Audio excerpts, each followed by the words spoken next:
Ya, silakan. Sip, sip. Oke, terima kasih pada Bapak Ibu telah hadir pada pertemuan kali ini untuk membahas tentang lisan study pada perkuliahan saya, yaitu bisnis internasional. Yang dimana bisnis internasional ini adalah memiliki syarat, yaitu pengantar bisnis dan pengantar manajemen. Ya, oke. Tanpa mengurangi banyak waktu, izinkan saya untuk melakukan share screen.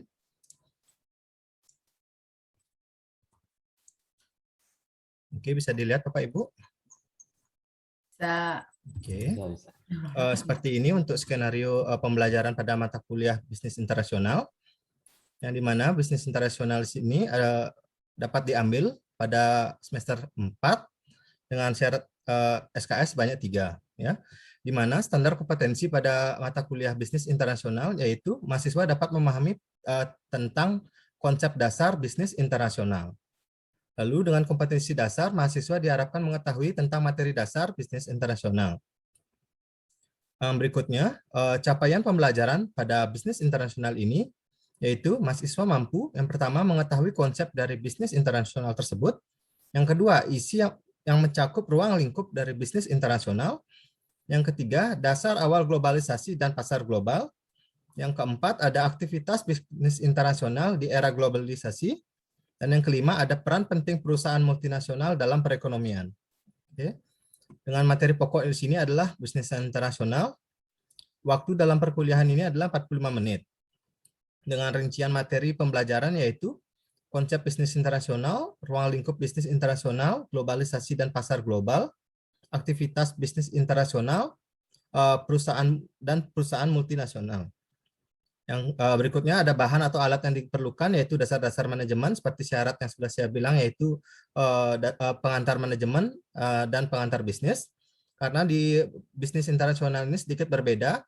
Pada syarat di bisnis internasional yang sebelumnya pengantar bisnis itu hanya lingkungan internal atau lingkungan di tengahnya saja, atau dan juga di pengantar manajemen masih di dasar-dasar saja. Jika sudah berbicara di internasional, maka cakupan globalnya masih lebih luas. Maka dari itu, bahan atau alat yang diperlukan adalah dasar-dasar dari manajemen, ada format kajian yang akan saya berikan, yang terakhir ada studi kasus.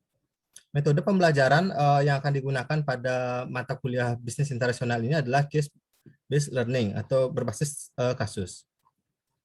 Yang dimana dengan proses pembelajarannya seperti ini, dapat dilihat pada rincian berikut. Untuk pendahuluannya ada 5 menit, ya, seperti pengabsenan dan lain-lain, dan sambutan-sambutan untuk dosen dan mahasiswa. Lalu ada di penyajian di sini terbagi menjadi 3.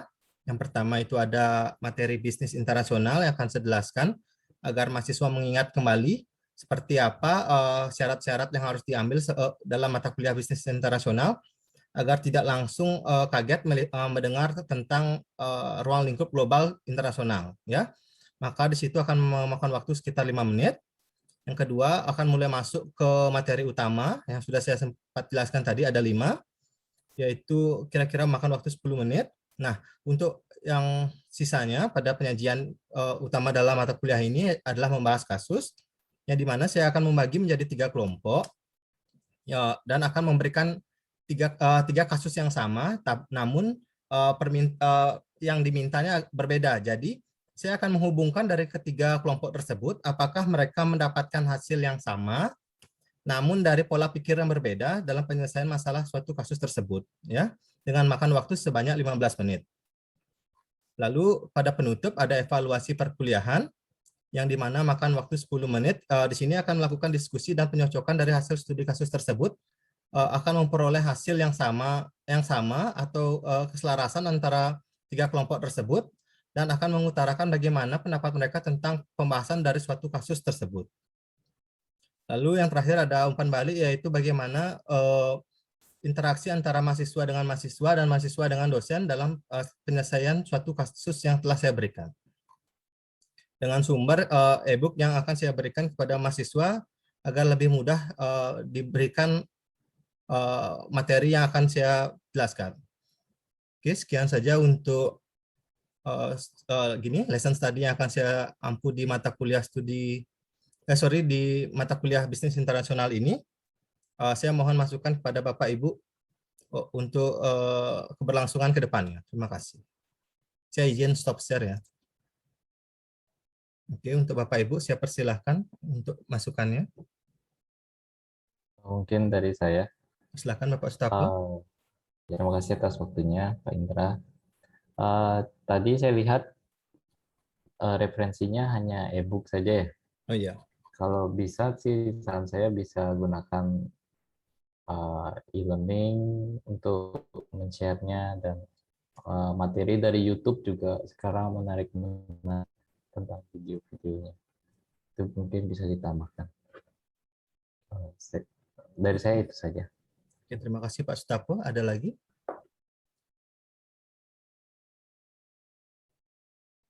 Ada yang perlu diperbaiki untuk prosesnya?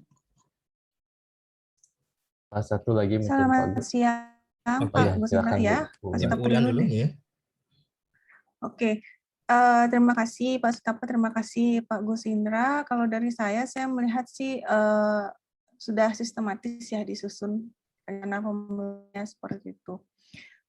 Namun benar kata Pak Sutarto, jadi agar tidak terlihat seperti kurang referensi seperti itu, sedangkan kita sekarang sumber belajar kan ada sangat banyak, itu bisa ada dari YouTube dan dari jurnal, mungkin jurnal terkait untuk kasus bisa diberikan dari jurnal-jurnal yang terkait dengan bisnis internasional, mungkin seperti itu, dan peningkatan pemahaman mereka juga bisa dicarikan video di YouTube mungkin dari yang akun resmi ya, seperti di Ekonomis seperti itu kan dia banyak membahas tentang bisnis-bisnis internasional seperti itu. Kalau dari saya sih itu masukannya. Terima kasih. Terima kasih Ibu Ulan. Menyambung lagi untuk Bapak Sutarto, silakan. Terima kasih, tadi mungkin baru kepikiran. Tadi ada penilaian untuk ini materi ini itu masih global kayak UTS, UAS dan lain sebagainya. Kalau bisa nanti pada saat 20% itu lagi dirinci materi apa 20% punya ya, seperti semacam rubrik bisa dibuatkan itu mungkin nanti, dan sekaligus itu untuk dasar kita sebagai observer nanti. Mungkin itu saja. Terima kasih. Oke, terima kasih Pak Sutarto atas masukannya. Untuk Bapak Ibu yang lain, masih ada untuk masukan lagi? Atau sudah cukup? Cukup. Oke, terima kasih kepada Bapak Ibu. Dan saya harapkan untuk nanti saat dunya, saya akan menyebarkan form seperti masukan Bapak Sutarto tadi. Jadi terima kasih atas masukan tentang listen study saya ini. Akan lebih bermanfaat saat eksekusi dunia nanti. Jadi saya mohon maaf atas kesalahan yang terjadi jika ada yang tidak berkenan. Maka dari itu saya akhiri pada pertemuan kali ini. Terima kasih Bapak Ibu yang telah hadir pada pertemuan Zoom ini. Selamat siang semuanya. Ya.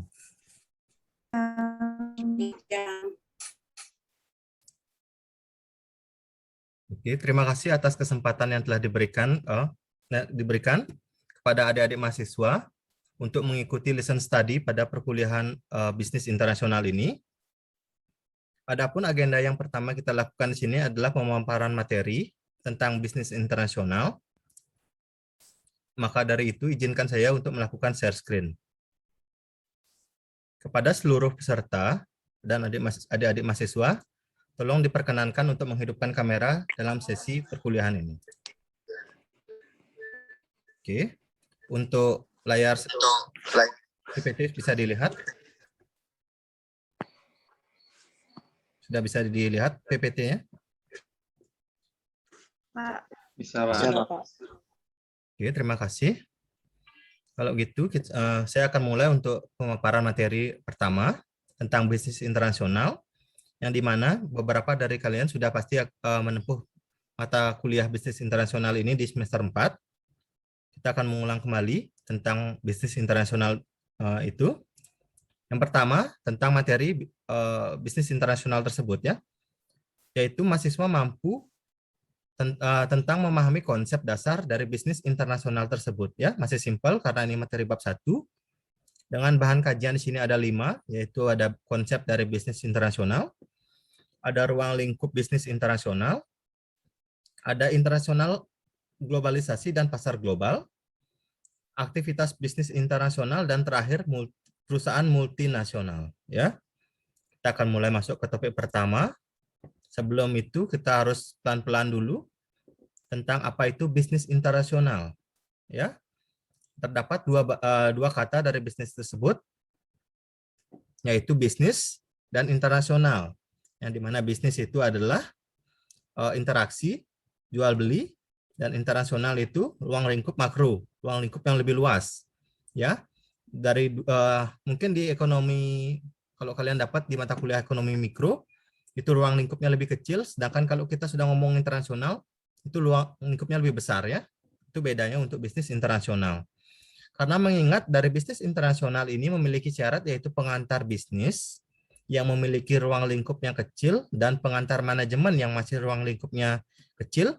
Sekarang kita masuk ke bisnis internasional yang memiliki ruang lingkup yang lebih besar ya, dan skalanya juga lebih besar. Oke, yang pertama itu adalah konsep bisnis internasional, yang dimana penyebab dari bisnis internasional tersebut adalah globalisasi. Ya, saya ingatkan globalisasi, nanti akan masuk ke poin ketiga tentang globalisasi itu apa. Yang dimana bisnis internasional tersebut adalah tentang transaksi ekonomi yang meliputi perdagangan internasional dengan tujuan mendapatkan keuntungan dan manfaat tertentu atau aktivitas perdagangan dan investasi yang dilakukan oleh perusahaan melintas batas satu negara dengan negara lain. Ya, pertumbuhan aktivitas bisnis internasional meningkat sejalan dengan fenomena semakin luasnya pasar yang diakibatkan oleh globalisasi. Ada dua kata globalisasi. Ya, kalau mahasiswa saya pasti tahu kalau saya sudah menghitamkan atau menandakan bold pada satu kata itu pasti ada poin penting di dalamnya. Tujuan mendapatkan keuntungan dan aktivitas perdagangan dan investasi. Di situ adalah poin pentingnya, yang dimana tujuan mendapatkan keuntungan dari bisnis internasional sini adalah mencakup pasar yang lebih luas. Mencakup pasar yang lebih luas adalah tujuan utama dari bisnis internasional. Kalau kalian ngomong misalnya pasar kalian cuma di Bali, ya, sekarang tiba-tiba kalian sudah masuk ke Jawa, tiba-tiba dari Jawa kalian pindah lagi keluar, ya paling dekat ke Malaysia lah. Itu sudah masuk ke konteks peluasan pasar secara internasional. Ya, dengan manfaatnya yaitu aktivitas perdagangan dan investasi. Akan saya bahas lagi yang bold hitam itu di slide berikutnya. Oke, ini dia. Terdapat dua bentuk tradisional dari bisnis internasional tersebut. Ada dua pengulangan kata nasional-nasional di sini. Yang kedua ada perdagangan internasional dan investasi. Secara umum perdagangan internasional itu seperti atau mengacu kepada pertukaran produk atau jasa. Kalau zaman dulu perdagangan internasional tuh hanya didominasi oleh produk saja. Ya. Sekarang kita di era 2021 sudah mulai masuk ke perdagangan internasional yang mengacu kepada jasa juga. Ya, tenaga kerja juga bisa digunakan untuk perdagangan internasional. Ya. Apalagi kasus-kasus kemarin kan yang datang dari Cina tersebut, seperti itu contohnya juga. Lalu yang melintas batas negara. Perdagangan ini melibatkan produk atau jasa, pertukaran dalam perdagangan internasional dalam bentuk ekspor ataupun impor. Itu adalah perdagangan internasional. Oke. Nah, sekarang kita ngomongin investasi seperti yang di slide berikutnya, sebelumnya. Ada aktivitas perdagangan dan investasi. Investasi internasional yang dimaksud di bisnis internasional ini bagi menjadi dua. Ya, untuk lintas negara yaitu investasi portofolio internasional seperti saham, obligasi, dan commercial paper. Ya. Yang kedua ada investasi langsung luar negeri seperti bidang manajemen, perusahaan patungan, dan transfer teknologi. Kalau di perusahaan patungan ini seperti merger dan akuisisi, simpelnya ya. Ya, kalau kalian dah tahu kan kalau misalnya ada perusahaan yang tiba-tiba merger sama akuisisi berbeda ya. Saya tahu beda. Lalu untuk transfer teknologi ini lebih sering digunakan di zaman sekarang untuk melakukan investasi luar negeri. Jadi kayak ada timbal balik antara antara yang melakukan bisnis internasional tersebut. Kamu kasih saya sumber daya, saya kasih kamu teknologi. Ya, seperti itu yang biasanya dilakukan oleh perusahaan Samsung, iPhone seperti itu ya. Dia lebih sering melakukan transfer teknologi. Kalau perusahaan yang melakukan merger dan akuisisi sudah banyak di sini ya. Kita lanjut ke poin kedua, yaitu ruang lingkup di bisnis internasional. Terdapat 3 ruang lingkup di bisnis internasional ya. Yang pertama, untuk memperbesar penjualan. Yang seperti saya bilang, jika kalian cuma biasanya jualan di Bali, kalian mulai lagi masuk ke pasar di Jawa, setelah responnya positif, kalian masuk ke pasar Malaysia yang paling dekat dulu, nggak usah jauh-jauh. Ya, artinya kalian akan memperoleh pasar yang lebih luas ketimbang dari di ruang lingkup mikro saja terus. Ya. Untuk yang kedua, untuk mengakuisisi sumber daya. Akuisisi dan merger berbeda. Ya. Untuk mengakuisisi sumber daya, yang dimana kalian mengambil alih dari sumber daya tersebut. Ya, itu tujuan dari bisnis internasional. Emang terlihat licik, tapi memang seperti itu realitanya. Yang ketiga, untuk mendiversifikasikan sumber-sumber penjualan dan penawaran. Menciptakan produk yang inovatif untuk meningkatkan dari sumber penjualan tersebut. Ya, ini saya kasih tandakan bold lagi di sini agar ada poin penting dari ruang lingkup bisnis internasional ini. Oke, saat ini perkembangan kegiatan bisnis internasional semakin maju. Hal ini dikarenakan adanya aspek-aspek yang menyebabkan kegiatan ini semakin berkembang. Ya, ada 4 aspek yang harus diperhatikan. Yang pertama, peningkatan pesat dalam teknologi dan ekspansi sehingga transformasi. Oke, saya kasih tanda lagi. Teknologi dan ekspansi. Kalau sudah ngomongin bisnis internasional, 2 kata ini pasti tidak akan asing, teknologi dan ekspansi. Ya, teknologi mempercepat komunikasi dan akses, ekspansi untuk meningkatkan penjualan. Semakin besar ekspansinya, semakin besar juga penjualan yang akan dilakukan. Ya, liberalisasi dalam kebijakan pemerintah sehubung dengan pergerakan perdagangan dan sumber daya lintas negara. Kalau kita sudah ngomongin bisnis internasional, kata sumber daya dan perdagangan ini pasti tidak akan asing. Pengembangan lembaga yang diperlukan untuk mendukung dan memfasilitasi perdagangan internasional.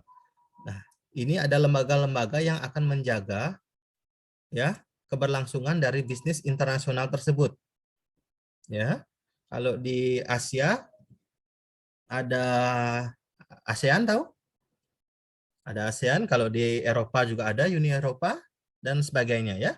Tujuan lembaga tersebut untuk membatasi dan memberikan kebijakan-kebijakan dalam melakukannya bisnis internasional. Peningkatan dalam kompetisi global di mana persaingan bisnis tidak saja hanya antara perusahaan-perusahaan dalam satu negara. Ya, kalau kita sudah ngomong regional dalam suatu benua, disitulah peran dari bisnis internasional tersebut dapat berlangsung ya. Oke, di sini slide berikutnya. Banyaknya kegiatan yang dapat dilakukan oleh perusahaan untuk dapat terlibat dalam bisnis internasional. Seperti yang slide sebelumnya yang saya sempat singgung di sini, ada perdagangan dan investasi. Ya. Seperti ini kegiatan yang dapat dilakukan secara sekaligus, saya bilang sekaligus, yang dimana kegiatan ekspor impor. Kalian misalnya punya bisnis apa gitu ya, kalian melakukan ekspor impor di negara satu ini. Kalian juga bisa melakukan secara tidak langsung, yaitu melakukan kegiatan investasi. Jadi nggak usah kalian fokus ke satu aja. Keduanya kalian bisa lakukan di beda negara. Itulah peran penting dari lembaga-lembaga yang menangani tentang jalannya bisnis internasional tersebut. Ya, biar kalian tidak memonopoli bisnis tersebut seperti ini. Seperti ini contoh monopoli pasar ya. Kalian ambil alih semuanya di situ. Ekspor impor kalian ambil alih. Kegiatan investasi kalian ambil alih.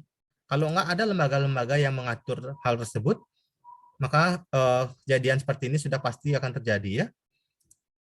Kalau seperti ini juga tidak boleh. Memang beda negara, tapi ekspansi yang terlalu besar. Tidak boleh, ya. Seperti ini baru boleh.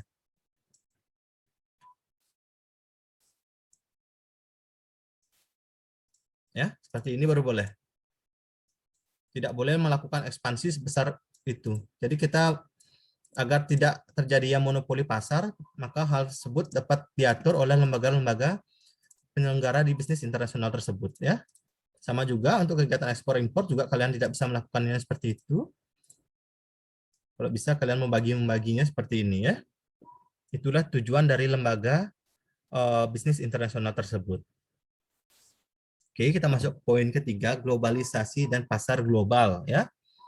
Globalisasi itu tidak pernah lepas dari peran teknologi. Kalau kita sudah ngomong globalisasi, peran teknologi juga mendukung dari bisnis internasional tersebut. Yang dulu cuma bisa jualan, kita datang ke suatu pulau, kita jualan di situ dari zaman dulu untuk perdagangannya. Sekarang kita bisa langsung kirim barangnya dari tempat kita ke tempat mereka, atau enggak mereka juga dapat informasi dari barang kita. Itulah peran globalisasi. Oke. Di dalam globalisasi terdapat 2 poin penting, ada globalisasi pasar dan globalisasi produk. Yang dimana globalisasi pasar tersebut merujuk kepada penggabungan perbedaan sejarah dan pasar negara yang terpisah menjadi satu pangsa pasar yang global. Kira-kira apa ini untuk globalisasi pasar? Contohnya di pasar Asia aja, yaitu ASEAN, ya, untuk globalisasi pasar. Contohnya seperti itu dengan mudah. Globalisasi produksi. Globalisasi produksi mengacu kepada pengambilan sumber daya. Oke, saya tekanin. Globalisasi produksi mengacu kepada pengambilan sumber daya dan jasa dari lokasi di seluruh dunia untuk mengambil keuntungan perbedaan negara dalam hal, oke, saya tandakan bold, dalam hal biaya dan kualitas faktor produksi. Oke, di sini di globalisasi produksi ini ada poin-poin yang harus kalian tekankan di sini. Saya akan kasih contoh di globalisasi produksi. Biasanya kalian kalau suatu perusahaan biasanya kan hanya memproduksi di tempatnya saja. Kayak contoh Samsung lah. Samsung memproduksi smartphone-nya di Korea. Ya.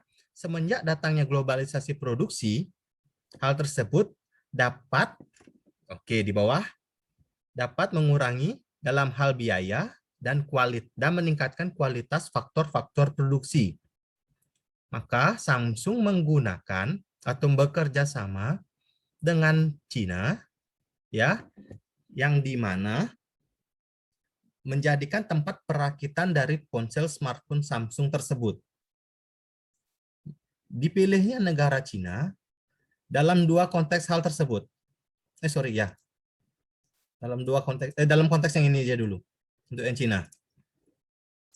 Ya, Samsung memberikan suku cadang atau atribut-atribut smartphone-nya, Samsung-nya itu ke Cina untuk dilakukan perakitan saja.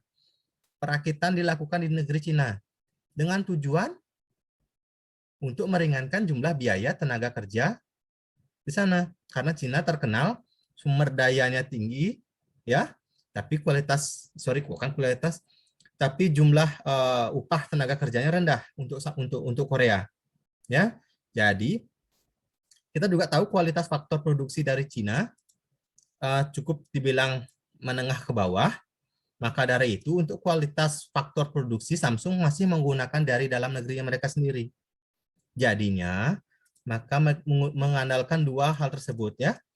Mereka produksi atributnya di Korea, merakitnya di Cina untuk mengurangi biaya SDM.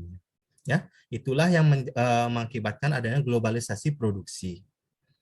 Kita lanjut. Di sini semakin berkembangnya pasar global menyebabkan semakin terbukanya kesempatan bagi sebuah perusahaan ketika berkecimpung dalam pasar global. Ya, semakin berkembangnya pasar global menyebabkan semakin terbukanya kesempatan bagi sebuah perusahaan berkecimpung ke dalam pasar global. Beberapa kesempatan itu antara lain ada 3 poin. Bisa kalian lihat di sini. Ya, seperti yang saya sudah jelaskan pada pasar global yang sebelumnya. Ya, maka dari itu kita harus penting melihat globalisasi sebagai peran penting penentu bisnis internasional. Ya, seperti ini bisa kalian lihat dulu untuk poin-poinnya. Kita lanjut dulu untuk mempersingkat waktu. Setimpal dengan kesempatan yang didapat, pasar global pun memiliki resiko yang tidak sedikit.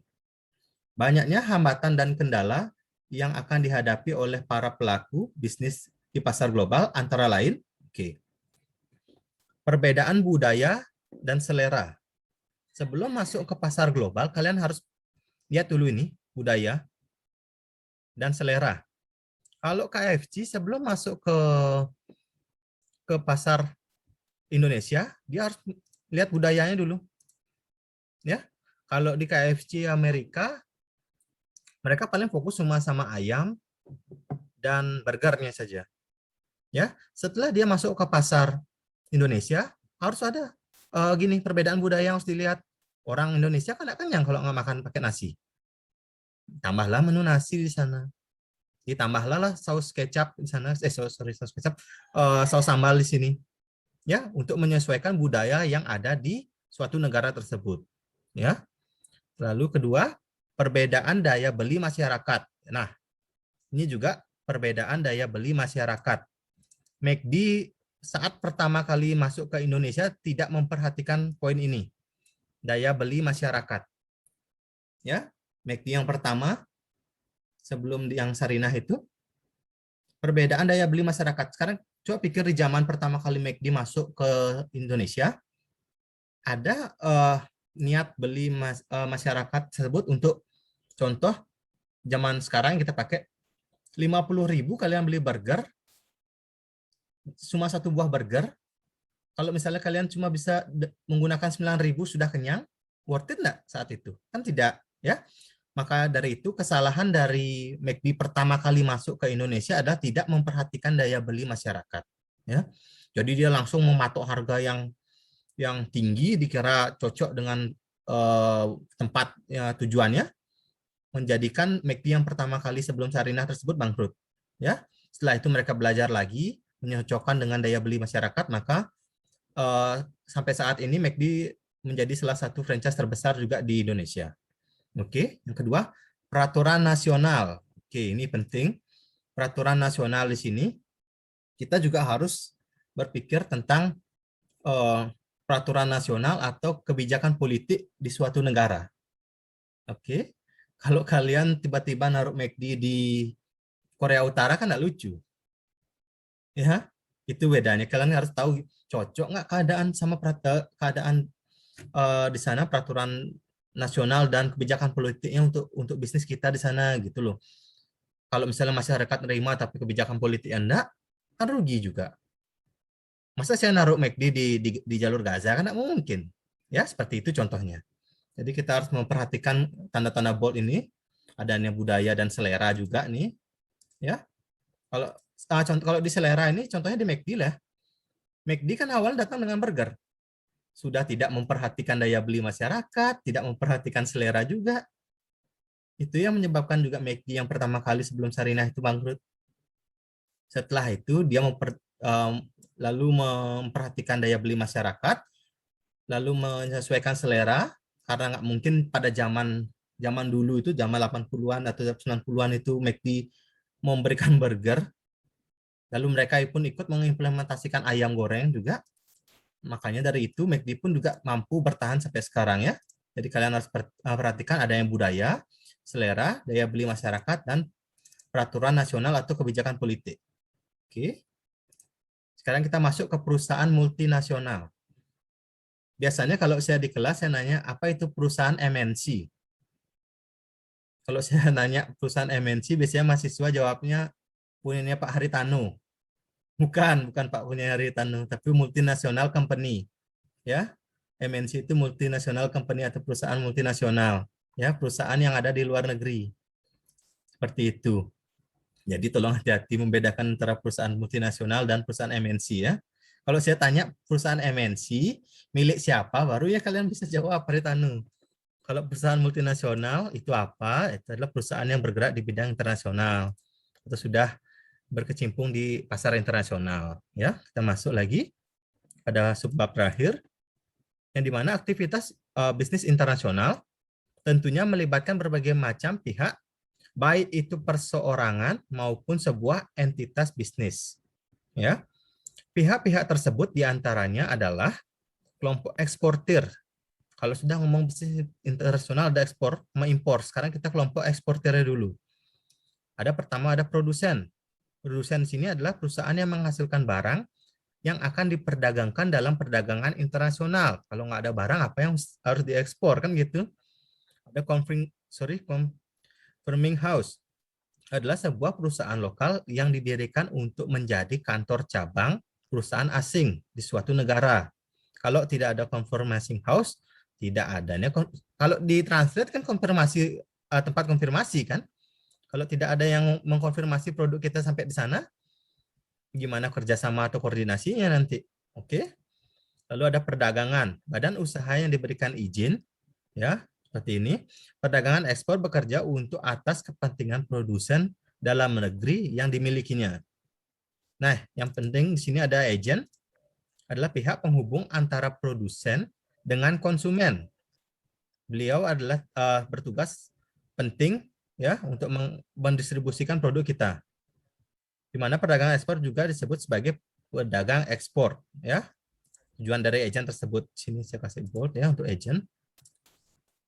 Di sini ada trading house yang seperti saya bilang tadi ada model 2 tradisional dari bisnis internasional, yaitu adalah perusahaan yang mendapatkan status general exporter dalam arti bahwa perusahaan eksportir ini mengekspor berbagai macam komoditas ya yang memiliki jaringan pemasaran dari kantor perwakilan di gedung pusat dagang dunia. Oke. Simpel-simpel ya pakai bahasanya biar tidak ribet nanti. Oke, tadi ada sudah ekspor, sekarang impornya. Ya, diimpor ada pengusaha ya sebagai orang yang akan mengimpor barangnya. Ada approved importer, yaitu adalah pengusaha impor yang mendapat perlakuan istimewa dari pihak pemerintah. Ya, biasanya ini adalah yang melakukan monopoli di bisnis internasional. Lalu ada importir terbatas, adalah badan usaha yang diberikan izin khusus baik di perusahaan penanaman modal asing ataupun penanaman modal luar negeri. Ya. Seperti dalam investasi langsung di luar negeri. Ada importir umum, adalah mengimpor beraneka macam barang dagang ya. Ini udah pada umumnya sudah melakukan ini. Lalu ada solo agent. Sekarang lagi ngomongin agent di sini. Adalah agen tunggal yang ditunjuk oleh perusahaan asing untuk memasarkan produk ya. Kalau kita sudah ngomongin bisnis internasional pasti tidak akan lepas dari seorang agent ini ya. Oke, ada kelompok promosi di sini. Tadi ada ekspor, ada impor. Sekarang kita masuk ke promosi. Di sini akan dibagi ada kantor cabang produsen, ada kantor perwakilan kamar dagang, ya. Adanya misi hibah perdagangan. Tolong di-mute dulu. Misi hibah perdagangan di sini adalah kegiatan promosi dalam perdagangan internasional di mana dalam misi hibah perdagangan ini diperkenalkan berbagai macam produk nasional yang ditawarkan ke pasar-pasar negeri, ya. Artinya ini apa ya namanya ya, secara nggak langsung ya dilakukan ya untuk kelompok promosi. Yang terakhir ada Badan Pengembang Ekspor Nasional, ya bisa dilihat di sini untuk keterangannya. Oke, untuk kelompok pendukung yang terakhir ada 3, nggak perlu saya jelaskan lagi. Ada Badan Usaha Transportasi, bank pasti ada. Bank itu adalah jembatan ya untuk transaksi dalam suatu bisnis internasional. Yang berikutnya ini masih pakai bahasa lama, maskapai pelayaran, karena bisnis internasional ini dimulai dari kapal-kapal yang berlabuh ke suatu tempat dan melakukan perdagangan. Zaman dulu seperti itu ya. Ada kapal dari Belanda datang ke Indonesia melakukan perdagangan seperti itu. Makanya sampai sekarang kita masih menggunakan maskapai pelayaran ya. Itu adalah sejarahnya. Oke, di sini ada perusahaan asuransi, pasti ada perusahaan asuransi yang bertujuan untuk melindungi antara eksportir dan importir. Ada etes perdagangan di kedaulatan, yang diatur oleh lembaga-lembaga bisnis internasional. Ada surveyor, surveyor itu adalah pemeriksa terhadap kualitas, pasti itu ada, dan pegawaian ada di sini dapat bisa dibaca. Kita lanjut lagi pada kesimpulan pada mata kuliah ini. Bisnis internasional berkembang karena adanya globalisasi. Ya, seperti saya bilang tadi,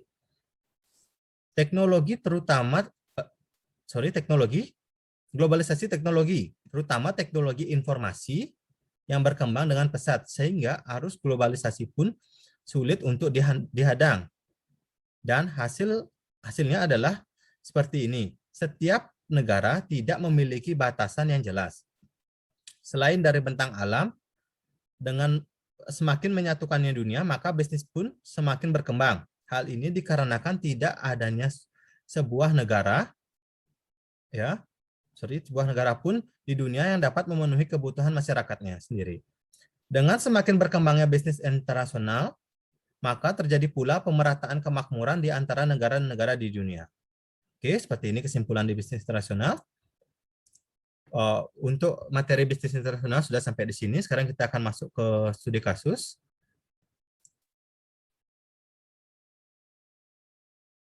Saya akan share untuk studi kasusnya. Apakah sudah terlihat studi kasusnya? Bisa dilihat? Sudah, Pak. Bisa, oke. Sudah, Pak. Mahasiswa akan ditugaskan untuk melakukan studi kasus dan akan dibagi menjadi 3 kelompok dengan 3 orang. Silakan masuk ke breakout room ya untuk mengerjakan kasus di sini. Saya akan memberikan waktu kira-kira 10 menit lah untuk menyelesaikan kasus, dan kita akan mengevaluasi kasus ini sekaligus pada saat hari ini juga ya. Jadi saya harapkan kalian mendiskusikan dari kasus tersebut yang berhubungan dengan topik bisnis internasional tadi yang sudah saya jelaskan ya. Kasusnya juga sudah cukup tidak asing, yaitu perusahaan Indomie. Jadi untuk sekarang silahkan bergabung ke breakout room untuk menyelesaikan kasus. Kita akan mulai untuk menyelesaikan kasusnya 10 menit dan 10 menit lagi untuk berdiskusi mengenai kasus tersebut ya. Terima kasih, silahkan dimulai. Sekarang kita gituin kasus yang pertama dulu. Coba kita lihat kasusnya. Ini kan kasusnya untuk mengandung pengawet terlarang, Indomie ditarik ke Taiwan. Coba kita gituin paragraf pertama sama paragraf terakhir aja, coba dibaca dulu. Dua jaringan seperempat tulisan. Paragraf.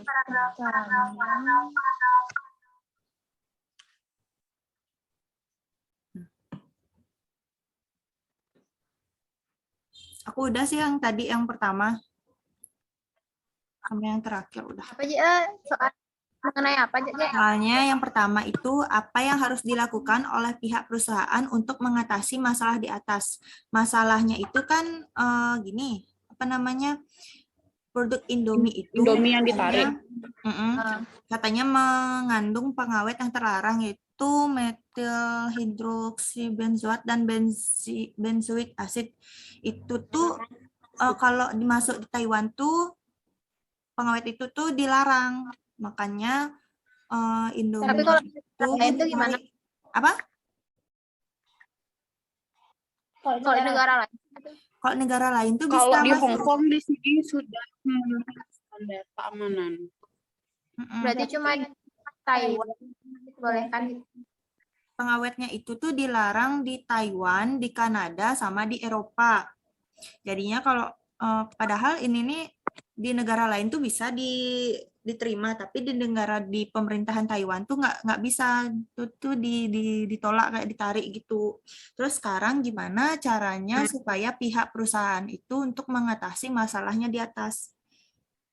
Kita ambil jalan tengahnya aja, gimana? Ya nggak sih? Kayak gimana? Ambil jalan tengahnya itu dengan kayak pihak perusahaannya itu mendatangi pihak pemerintahan Taiwan. Jadinya mereka tuh kayak bicara gitu loh, bicara gitu dulu lebih mendalam supaya masalahnya ini tuh nggak ada yang dirugiin. Itu nggak sih? Gimana kalau menurut kalian? Oh, berarti menurut yang para distributor Indomie itu harus ngomong sama pemerintah Taiwan tentang Indominya. Supaya Tapi kan pemerintah Taiwan menemukan zat yang terlarang untuk dikonsumsi jangka panjang. Nah, itu dah yang harus diomongin di pihak perusahaannya itu. Jadinya tuh kan mereka tuh harus bicara baik-baik gitu loh, supaya dapat jalan tengahnya, supaya pihak perusahaan Indomie sama pemerintahan Taiwan itu dapat kelebihannya gitu loh. Kelebihan dari masing-masing dan nggak merugikan sesamanya. Jadi mereka itu baiknya tuh bicara dengan kedua belah pihak. Terus agar kedua belah pihak tersebut tidak merasa dirugikan karena masalah tersebut. Jadi kalau mengenai zat pengawetnya itu sebaiknya sih perusahaan Indomie menyesuaikan dengan peraturan yang ada, kayak materi Bapaknya tadi itu. Kayak kalau kita melakukan ekspor ke negara lain, kita harus melihat budayanya dia, peraturannya dia, dan daya beli masyarakat. Kalau di sini kan masalahnya itu, jadi kita harus lihat di peraturan nasionalnya. Peraturan di Taiwan itu kan nggak bolehin adanya pengawetnya tersebut itu. Jadi sebaiknya sih zat pengawet yang dilarang di Taiwan itu perusahaan Indomie menyesuaikan dengan peraturan yang ada di Taiwan agar ekspor tetap berlangsung, karena Indomie disukai juga kan di Taiwan, terutama warga Indonesia yang ada di Taiwan kayak tadi itu di kasusnya itu. Masuk kan ya? Masuk nggak sih yang nomor 1 kayak gitu? Yang nomor 1 itu aja. Terus yang nomor 2. Soalnya bagian peran globalisasi perusahaan Indomie dalam mengembangkan pasarnya. pengembangan Bagaimana peran globalisasi? Tadi sih di materinya Bapaknya itu Bapaknya tadi bilang peran globalisasinya itu bagus ya. Karena kan perusahaannya ini udah bisa menembus pasar internasional gitu loh. pasar sampai ke negara lain. Walaupun Gitu, kata-kata. negara Thailand, Taiwan. Taiwan. Negara Taiwan itu tidak diperbolehkan, tapi ketika negara lain bisa. Ya. Jadi peran globalisasi perusahaan Indomie itu sangat baik ya pengembangannya dalam pemasaran, dalam pasarnya. Karena perusahaan Indomie itu dilihat dari strateginya yang mengambil dalam mengembangkan pasarnya. Itu sih. Berarti peran globalisasi perusahaan Indomie itu baik ya. Tinggal ngembangin kata-katanya aja nanti. Oke. Iya. Soalnya kan Ya intinya gitu, baik, sangat baik. Nanti kamu kembangin kata-katanya.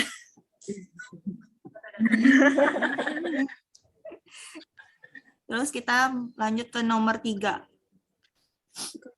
Terakhir. mengapa perusahaan Indomie Luar negeri hanya diberikan izin untuk memproduksi instannya saja. Sedangkan untuk bumbunya masih ngimpor dari Indonesia. Karena bumbunya nggak sih? Kan kalau rempah-rempah di Karena Indonesia. bumbunya nggak sih? Ya. Karena lidah Indomie itu kayak pengen mempertahankan gitu loh cita rasanya. Iya. Ih, bisa tuh, bisa.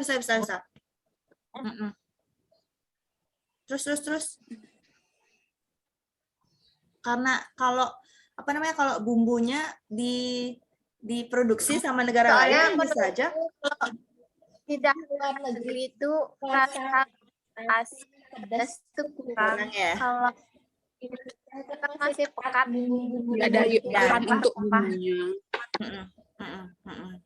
Jadi cuma mie-nya aja yang dikasih diproduksi di luar Indonesia. Berarti bumbunya diproduksi di Indonesia karena perusahaan Indomie ingin mempertahankan cita rasa khasnya Indomie ya.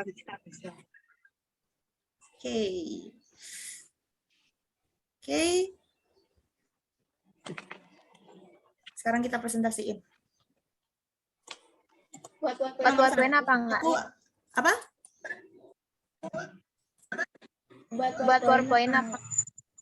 Boleh. Tapi untuk mempersingkat waktu kita langsung aja mungkin ya. Lebih langsung ngomong aja nggak sih? Boleh. Aku nomor 1. Dewayu nomor 2 ya. Langsung buat kata-kata. Iya, enggak panjang-panjang, Mbak. Iya, aku nomor 3. Yang nomor 3. Nggak apa-apa, terakhir. Oke, yang nomor 1. Sekarang kita presentasi. Om Swastiastu. Perkenalkan, kami dari kelompok 1 akan mempresentasikan penyelesaian kasus dari kasus yang berjudul mengandung pengawet terlarang, Indomie ditarik di Taiwan. Pertanyaan yang pertama, apa yang harus dilakukan oleh pihak perusahaan untuk mengatasi masalah di atas? Jadi, penyelesaian dari kelompok kami yaitu menurut kami, pihak perusahaan perlu melakukan pembicaraan yang lebih mendalam terkait dengan masalah penarikan tersebut dengan pihak pemerintahan Taiwan. Dari pembicaraan ini, kedua belah pihak diharapkan akan menemukan jalan keluarnya dan agar kedua belah pihak mendapatkan keuntungannya masing-masing. Jadi mengenai zat pengawet yang dilarang di Taiwan, sebaiknya perusahaan Indomie menyesuaikan dengan peraturan yang ada di Taiwan agar ekspor tetap berlangsung karena Indomie disukai di Taiwan, terutama warga Indonesia yang berada di Taiwan. Sekian yang nomor 2 dilanjutkan oleh teman saya, Dewayu. Silahkan.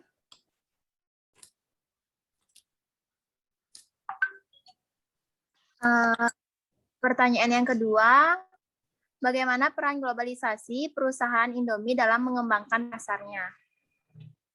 Menurut kelompok kami, peran globalisasi perusahaan Indomie sangat baik dalam pengembangan pasarnya karena dapat dilihat dari strategi yang mereka gunakan dalam mengembangkan pasarnya pada tahun 1992. Pertama kali Indomie mengekspor produk ke mancanegara. Sasaran utama ekspor Indomie adalah negara dengan tenaga kerja Indonesia paling banyak, yaitu Hong Kong, Taiwan, Arab Saudi, dan negara lainnya.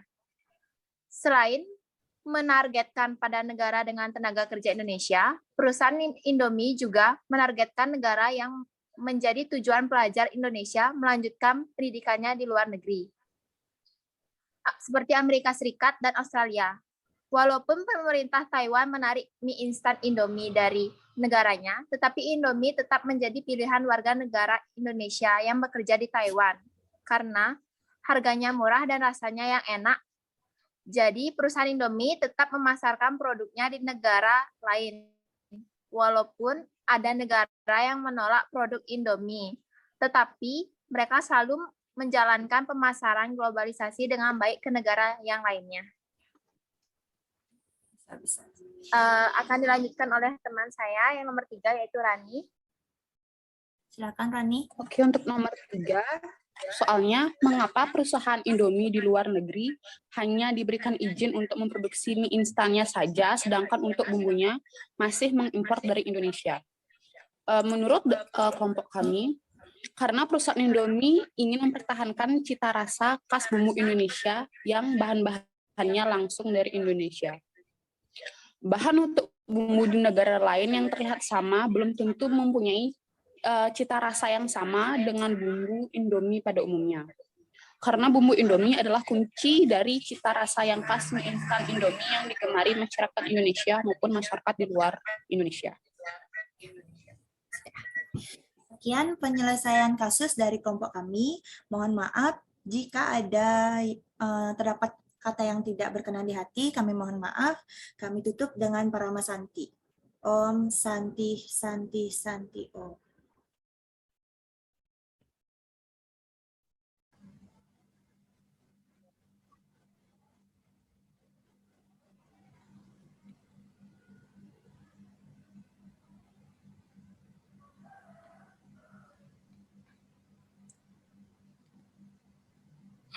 Selamat siang.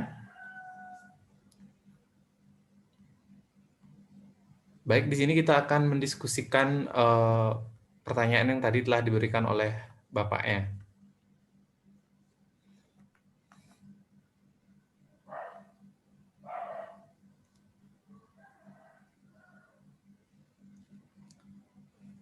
Jadi untuk soal nomor 1, apakah teman-teman ada yang udah bisa jawab nih?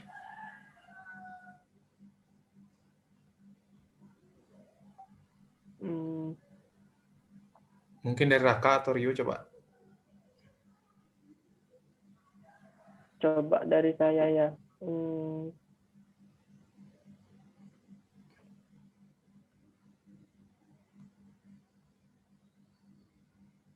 Mungkin apa yang harus dilakukan perusahaan untuk mengatasi masalah di atas? Ya. Menurut saya, pihak perusahaan sebaiknya meninjau langsung situasi di Taiwan mengenai laporan mie instan Indomie yang mengandung pengawet, serta pihak perusahaan mengecek kembali apakah benar produk tersebut mengandung pengawet. Ini bertujuan agar nama baik produk terjaga dan konsumen di Taiwan tetap bisa menikmati produk tersebut. Mungkin itu dari saya. Itu yang untuk yang nomor 2, nomor 1 ya. Raka mungkin ada tambahan nggak Raka? Kira-kira tuh.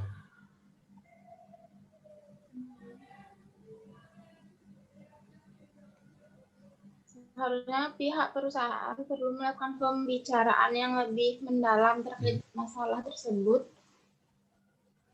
dengan pihak pemerintahan Taiwan. Oh, iya. Berarti nomor 1 kita itu jawabnya. Terus yang untuk nomor 2, gimana? Nomor 2 mungkin dari aku aja ya.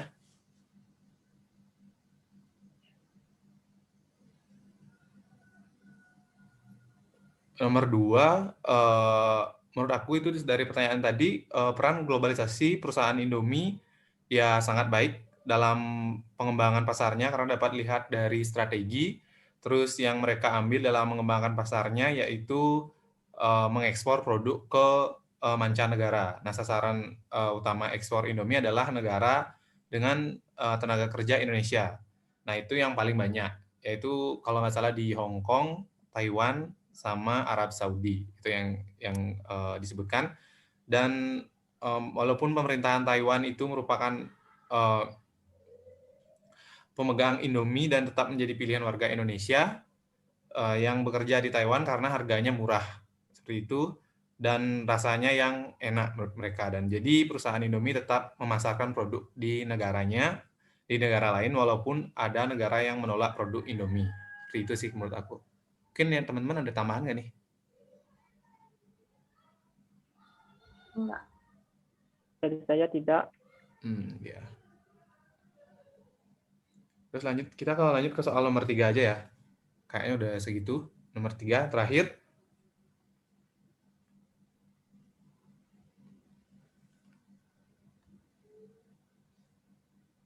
Nomor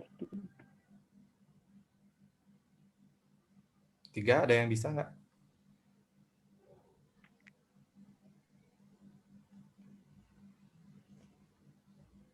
Mengapa perusahaan di luar negeri hanya diberikan izin untuk memproduksi mie instan saja, sedangkan untuk bumbunya masih mengimpor dari Indonesia? Ada nggak yang tahu kira-kira?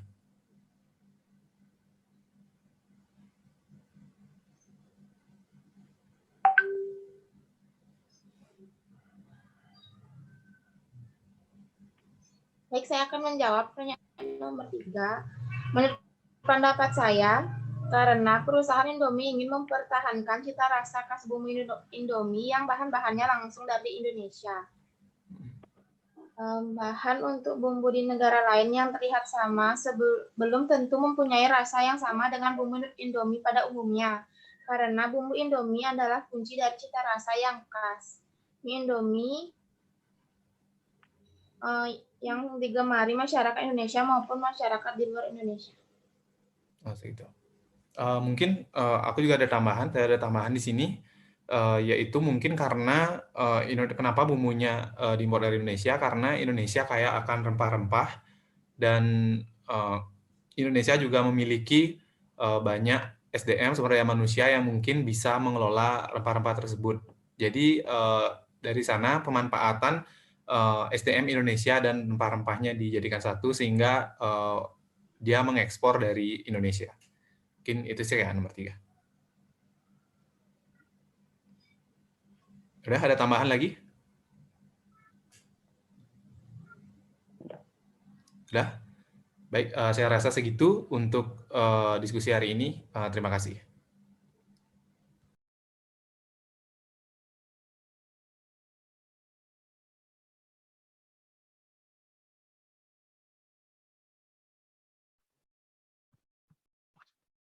Jadi ini tuh kasus yang diberikan sama Bapaknya tadi.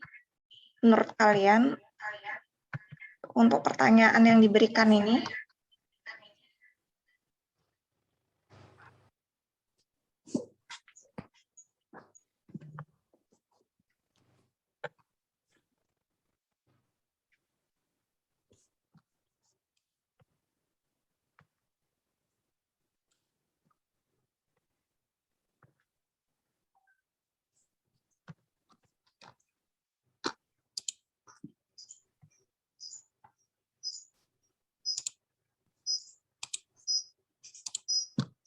menurutku, pendapatku, pihak perusahaan tersebut menarik produk Indomie yang sudah mengandung bahan berbahaya tersebut. Dilakukan identifikasi, memastikan dugaan tersebut benar atau tidaknya. Seperti yang kita ketahui, Indofood merupakan perusahaan besar di Indonesia dan hampir semua masyarakat menggunakan produknya, termasuk mengkonsumsi Indomie. Kalau menurut pendapat, produk makanan instan sudah ada pengawetnya. Namun sekali lagi, jumlah pengawet yang digunakan itu sebanyak apa? Tapi kalau produk itu sudah lulus uji BPOM, seharusnya itu dalam kondisi konsumsi. Tapi dalam juga terkait dengan persaingan bisnis, karena Indomie kan mampu memberikan harga yang lebih murah ketimbang mie instan lainnya yang ada di pasaran tersebut.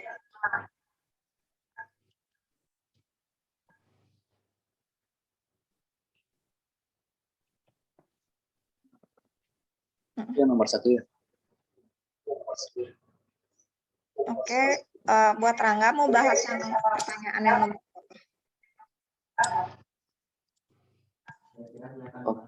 Saya kira saya akan bahas yang nomor 3. Mengapa perusahaan Indomie luar negeri hanya diberikan izin untuk produksi mie instannya saja, sedangkan bumbunya masih mengimpor dari Indonesia? Karena perusahaan Indomie ini ingin menjaga kerahasiaan resep bumbu dari produk mie instannya. Karena jika bumbu diberikan izin produksi di sana, maka mereka akan memproduksi mie instan merek mereka sendiri atau brand mereka sendiri, dan kemungkinan mie instan dari perusahaan Indomie yang kita buat dari perusahaan Indonesia dalam negeri akan mengalami kerugian ekspor. Jadi itu sangat rentan untuk diberikan izin untuk memproduksi bumbu di sana. Jadi hanya diberikan izin untuk pembuatan mie saja. Saya kira itu. Terima kasih.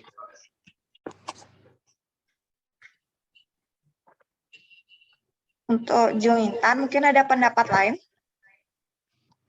Menurut saya bisa aja juga kalau misalnya diberikan izin untuk membuat mie, maksud saya bumbunya di sana, jadinya kan mestinya mereka mesti nge-import dari Indonesia. Nah, Indonesia itu bisa dapat dana lebih banyak lagi untuk uang lebih banyak lagi karena mereka nge-ekspor bumbunya lebih banyak. Itu menurutku juga. Kalau menurut saya sih dari segi bahan baku ya, mungkin kalau dibikinnya bumbu tersebut di luar negeri, kemungkinan bahan baku itu lebih mahal dan lebih sulit untuk dicari, karena di Indonesia kan untuk masalah bumbu-bumbu rempah-rempah itu kan masih gampang dan harganya pun juga jauh lebih murah ketimbang diproduksi di luar negeri.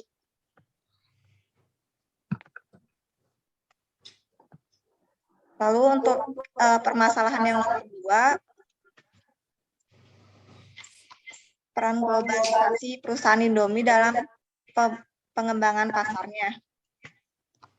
Kalau menurut saya sih, di era globalisasi teknologi semakin maju dan wawasan SDM semakin berkembang, hal ini memberi kesempatan untuk bisa menjual produk Indomie ke tingkat pasar yang lebih luas, yaitu internasional, di mana selain itu, Indomie juga mampu memberikan harga yang relatif lebih murah ketimbang produk mie instan lainnya. Hal ini merupakan salah satu kelebihan untuk bisa bersaing di pasar internasional.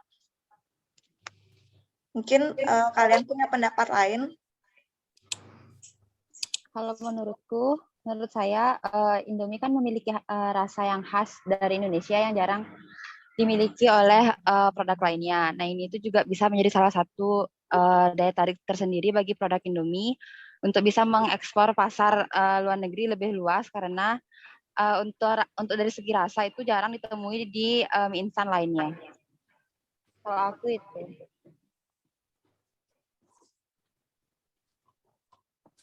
Mungkin Rangga.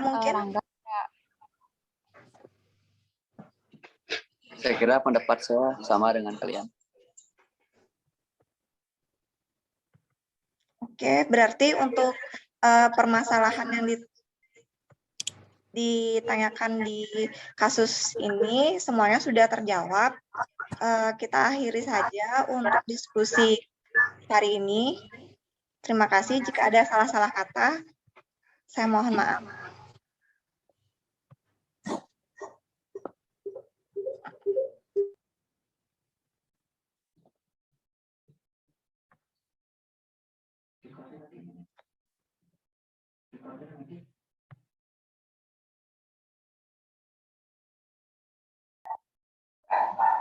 Oke, terima kasih atas kehadirannya Bapak dan Ibu.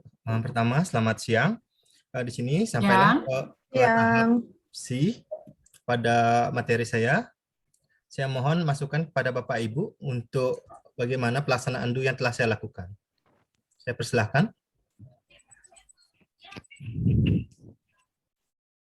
Silakan Bapak Ibu. Mungkin siang. Ya, Ibu Ulan. Ulan, silakan. Oke. Selamat siang Pak Gus Indra.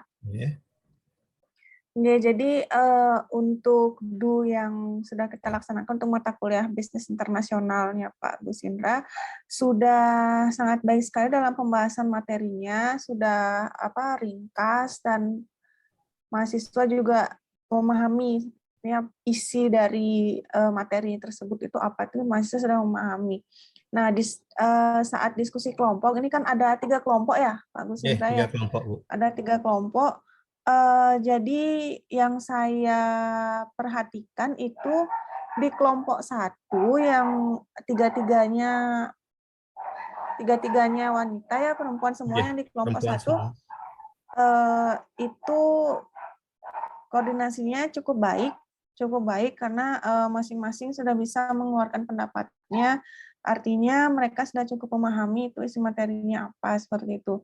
Nah, untuk yang di kelompok 2 ini yang agak menjadi fokus saya karena yang di kelompok 2 ini terutama yang perempuan ini, si Raka ya namanya, dipanggil sama temen itu si Raka gitu. Bener ya yang cewek yang namanya Raka? Iya bener. Ya bener yang cewek. Ini anaknya dia yang agak pasif sih yang di kelompok 2. Terlihat seperti yang paling kurang memahami isi dari materi itu apa, seperti yang kurang memahami fokus dari kasus yang diberikan itu sebenarnya menyelesaikan apa, itu sepertinya dia kurang memahami seperti itu. Nah, kalau yang 3 itu cukup baik, hanya saja yang laki ya, Agung siapa ya namanya, agak kurang fokus sepertinya dia dalam pembahasan studi kasus yang ada di diskusi kelompok tersebut. Seperti itu. Kalau saya sih begitu Pak, penghasil pengamatannya Pak Gus Indra. Terima kasih Mbak Ulan. Oke, sama-sama. Saya berikan waktunya ke Pak Sutapo, silakan. Baik, terima kasih atas waktunya. Saya juga sama mengamatinya dari segi ini ya, gender ya, bukan bermaksud untuk membeda-bedakan, namun terlihat kebetulan saja atau memang seperti ini, tidak tahu, karena di kelompok 1 memang wanita semua, dan kelompok 2 wanitanya 1, dan kelompok 3 wanitanya ada 2.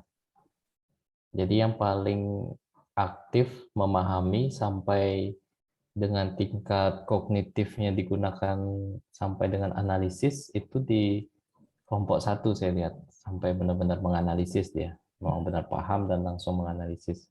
Sedangkan kelompok 2 yang paling saya rasa tidak paham, karena memang sudah menjawab, tapi sekedar menjawab saya lihat, seperti membaca saja. Tidak ada diskusi, tidak ada saling memahami satu sama lain, berbeda dengan kelompok 1. Ketika ada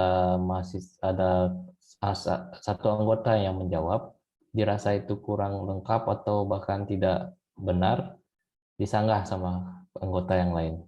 Jadi kelihatan semuanya paham, dan akhirnya mereka menemukan titik temunya gitu dari diskusi yang mereka lakukan. Sedangkan kelompok 3 ada cowok 1. Nah, cowok ini memang dia menjawab, tapi sepertinya ada textbooknya.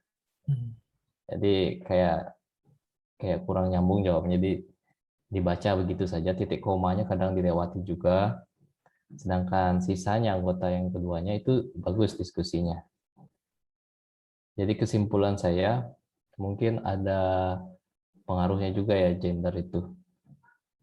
Mungkin dalam satu kelompok tidak sebaiknya sih wanita dan pria gitu. Tidak pria saja, tidak wanita saja. Mungkin itu masukan dari hasil tanggapan dari saya. Terima kasih. Terima kasih Bapak Sutapo. Ada lagi Bapak Ibu? Wita dulu. Saya dulu. Untuk Ibu Ita bisa dihidupkan dulu mic-nya. Masih di mute itu, Bu. Ya. Terima kasih adik-adik ya. Kalau bagi saya juga bagus. Adik udah bagus, ini sudah sesuai dengan apa yang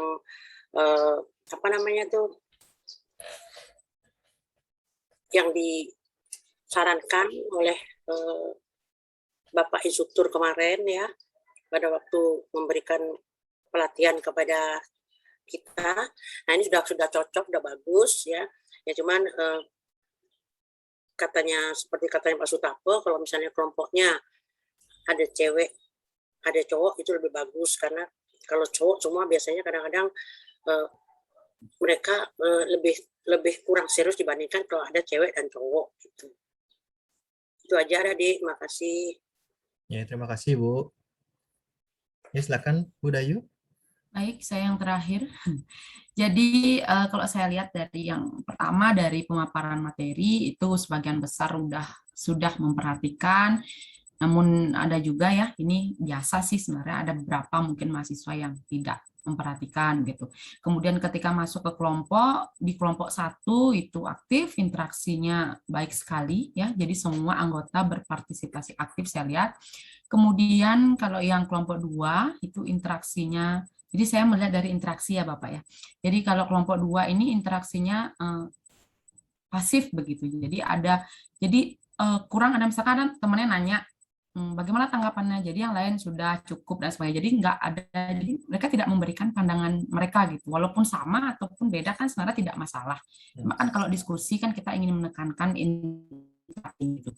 Kalau kelompok yang ketiga itu saya juga menekankan pada yang ini, satu mahasiswa mungkin yang sama dengan Mbak Ulan tadi. Kalau saya membacanya begini, mahasiswa ini karena ada 3 pertanyaan ya. Kalau nggak salah Bapak ya, di kasus itu ada 3 pertanyaan, dan mereka satu kelompok itu juga 3, kalau nggak salah yang kelompok 3 ini. Jadi saya lihat yang cowok ini hanya jadi dia merasa hanya berkewajiban untuk menjawab satu pertanyaan gitu. Jadi sudah selesai jawab satu pertanyaan, ketika teman-temannya dalam kelompok itu mendiskusikan pertanyaan yang lain, dia ya nggak ada partisipasi lagi. Sudah, saya cukup, saya sama dengan kalian gitu. Jadi itu yang saya lihat dari mungkin itu emang karakteristik ya, karena balik lagi kita ke karakteristik mahasiswa. Jadi dari saya segitu sih pengamatan. Terima kasih Bapak. Terima kasih atas masukannya oleh Bapak dan Ibu mengenai apa yang sudah dikatakan tadi, benar sekali tentang karakteristik dan kesetaraan dari gender yang ada di dalam satu kelompok. Jadi saya terima untuk untuk pendapatnya dan akan saya jadikan untuk acuan ke depannya. Jadi, terima kasih atas partisipasi Bapak dan Ibu pada siang hari ini. Saya tutup pertemuan hari ini. Selamat siang semuanya. Siang. Selamat siang.